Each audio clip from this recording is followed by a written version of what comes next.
And guys, listen, we do research here in the arena. So what you see is just not off the cuff. We do a lot of research to figure out what we want to talk to you guys about, what we want to put out on our channel.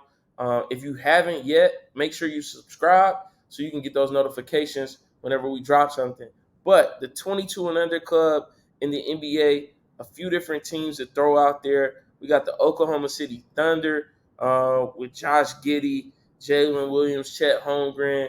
Of course, we got SGA, who is not 22 and younger, but he's still on the team, so you got to mention him as well. Orlando Magic, Paolo Banchero, Duke product, had to mention that. Jalen Suggs, Anthony Black, a couple guys there. Detroit Pistons, Cade Cunningham, Jaden Ivey, Jalen Duran, James Wiseman, a trade with the Warriors from last season, and then Asar Thompson, one of the two twins that were drafted, first twins ever to go in the top 5 picks, and then the Houston Rockets. And it's like the Houston Rockets just have a plethora of talent with Amen Thompson, Jalen Green, Cam Whitmore, Jabari Smith Jr., who Dub and I had the pleasure of seeing in the NCAA tournament in 2022 in person. Even though Auburn lost that game that night to Miami, we did get to see him in person and see his talent level. So Wasn't out of that those, impressed? what was that, Dub? Wasn't that impressed? Listen, everybody's allowed to have an off night or a bad game. I'm gonna give it to him. I think Jabari Smith has the tools that if he puts in the work, he's gonna be an all-star level talent. But out of those teams, Dub, if you gotta rank them 1 to 4, where do you see those teams fitting, and who do you think has the best opportunity to make the leap this year to not only be in a play-in team but be in a playoff contender? Oklahoma, and I think Oklahoma would have had a chance if Chet Holmgren was actually healthy. Brad's a walking bucket. He's a walking. What's your boy Famous Low say? A walking Paquito. That's Yes, what sir. he can score at will. He's lanky. He's long, and honestly, man, I think he's a really good shooter as well, and a pretty decent defender. So as long as he can stay healthy this season, I think he'll be good. Number 2, we got OKC, You Houston, got Detroit, Houston, and Orlando. I'm gonna say Orlando at 2. I think they have a lot of great college players that played at a very high level during their time in college that are continuously making those enhancements and transitions to the NBA and seeing how their game can transfer over to the league. And I think Pablo Banchero had an excellent season last season. He won Rookie of the Year. And I think as long as he can continue to stay healthy and build on that season, I think he can help propel the Orlando Magics maybe to, maybe an 8th seed or maybe a play-in type of team in the next 2 years. Then I have Houston. Houston has some really athletic players. I mean, they have a team full of Gerald Greens. These guys can finish at the rim. I like that analogy, man. Yeah, oh, yeah, appreciate that. Yeah.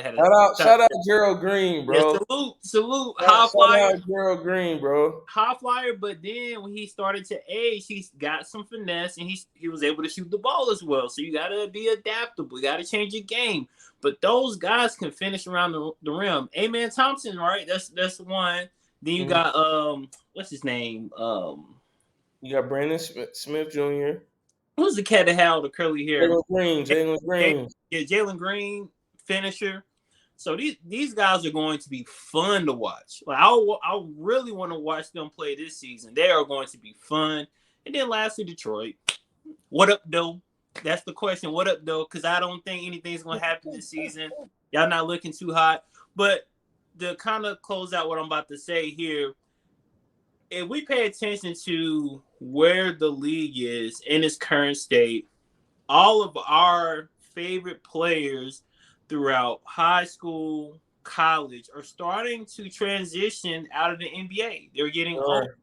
So we have to keep an eye on this young talent. These 4 teams are loaded with young talent for the draft. They have a short window of time before a group of them are due for major contracts, so they have to split up the groups. I think what we're seeing here could be a reincarnation of James Harden, Kevin Durant, Russell Westbrook within one of these teams.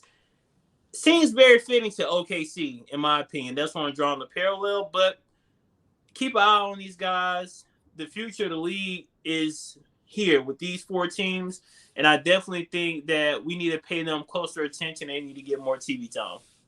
Yeah, and I totally agree in terms of these guys being the future of the league. I think ultimately what will happen though is you guys should pay close attention to these guys because some of these guys that are playing on these teams today will be on the New York Knicks, the Miami Heat, the Los Angeles Lakers within a couple of years as those teams that are in prominent markets look to rebuild and bring on young stars that can be the face of their organization. So I can see a Jalen Green ending up somewhere in Los Angeles or New York, depending on who's available and who wants to pursue a guy like that. So these guys are the future of the league. If I had to rank the teams, I'll go along with what you said for number one. I've got Oklahoma City as the best team there, just because they have Shai Gilgeous-Alexander. I'm still mad at the Hornets for passing up that opportunity to have him on the roster. I think he's going to be one of the best point guards in the league for the next couple of years. We saw what he was able to do this past year. You don't trade away a guy like that. I think he averaged over 28 points per game. Yeah, he's the real deal. So I think OKC is the best out of those teams. Even though we said SGA is not under 22, he's a core piece of that 22 and under team that we mentioned. At number two, I got to deviate a little bit from you here, and I've got Houston at number two. The reason why I've got Houston at number two is simply because of coaching. Ime Udoka, I think, is going to be able to lead those guys and bring them together to, really they got the pieces. Like you said, we seen some of these guys play in person. The twins, Amen Thompson, I think he's going to be a great young player. Once he develops, he got a heck of a skill set. And from what I've got to see from their interviews, it seems like they really have good heads on their shoulder. So I think those young men had the right attitude, the right work ethic. We saw what they were able to do with Overtime Elite. So I'm interested to see what they'll do in the league. So I think that's a great place. And then Jalen Green. Jalen Green's been balling out. I think Ime is going to be able to reel those guys in and teach them the game of the NBA. Right now they're great players. They're great scorers. They can run and gun. But he's going to be able to teach them how to play the NBA game night in and night out. And I think this team is going to be one. I'm not saying they're going to be a playoff contender, but on any given night, they can beat any given team, I feel like, because they just got the athletes to run. And some of these older teams, it's going to be hard for them to run all night. At number three, I would say the Orlando Magic there, simply because of just where their players are today. Again, Paolo Banchero, we knew what he was when we got to see him at Duke. We also got to see our boy play in person last year. We Duke fans, so we biased, but that's okay. This is our channel. So I like the young talent they have there. I think that they're really in a great position to go to that next level. And the kid, guys, got to forgive me because I got to pull this up. I'm not the best with names, but the kid out of Arkansas, I don't know God, what you're talking about. Anthony Black. Anthony Black is an elite player. Is he an NBA All-Star today? No, but he's got that dog in him. Got a high ceiling. He's got that dog in him. I got to see that at Arkansas. I watched a lot of SEC games this past season. I watched the matchups between Arkansas and Alabama, the battles between Brandon Miller, and just what Anthony Black was able to do. I think he's going to be a great piece defensively and offensively for this Orlando Magic team to couple with Jalen Suggs and whoever else they have in that starting. Anthony Cole, man, come on, in Chapel Hill, man. You want to see? Come on, man, Anthony Cole.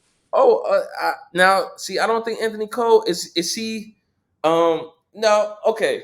I'm trying to throw shade. I ain't throwing no shade. Listen, Carolina fans, I'm sorry. Sometimes I forget the Tar Heels, but yes, Cole is a beast. He got that dog in him too. Yeah, Anthony Cole, he's nice. He's got that dog in him too. Yeah. So, yeah, I rock with Cole. He should have been a Blue Devil. Yeah, Cole Anthony, man. Listen, and he's got NBA pedigree. right? Because, Greg Anthony's father played in the league for many years. So you can never count out a guy who's got that pedigree. So, yes, Cole Anthony is another guy that I didn't mention that puts Orlando over the top. And possibly, when I think about that, it's neck and neck between them and Houston in terms of who I feel like is number two. But I'm gonna stick with Orlando being at three, and then at four I got the Detroit Pistons simply because I think it's going to be another year before they make that leap. But I do think Monty Williams being there, I do think James Wiseman coming from the Warriors and being a part of that winning culture, I think is going to translate. And then Jaden Ivey, bro, Jaden Ivey, I watched him for years at Purdue. He's coming into his own. He's going to be a great player. Asar Thompson. They got a great young core. So I'm excited to see all these teams play. As Dove said, let us know your thoughts in the comments. If you had to rank these teams 1 to 4, who do you have where? And listen, as always, give us that CLS treatment. Comment, like, subscribe. We'll be back with more from me in the arena.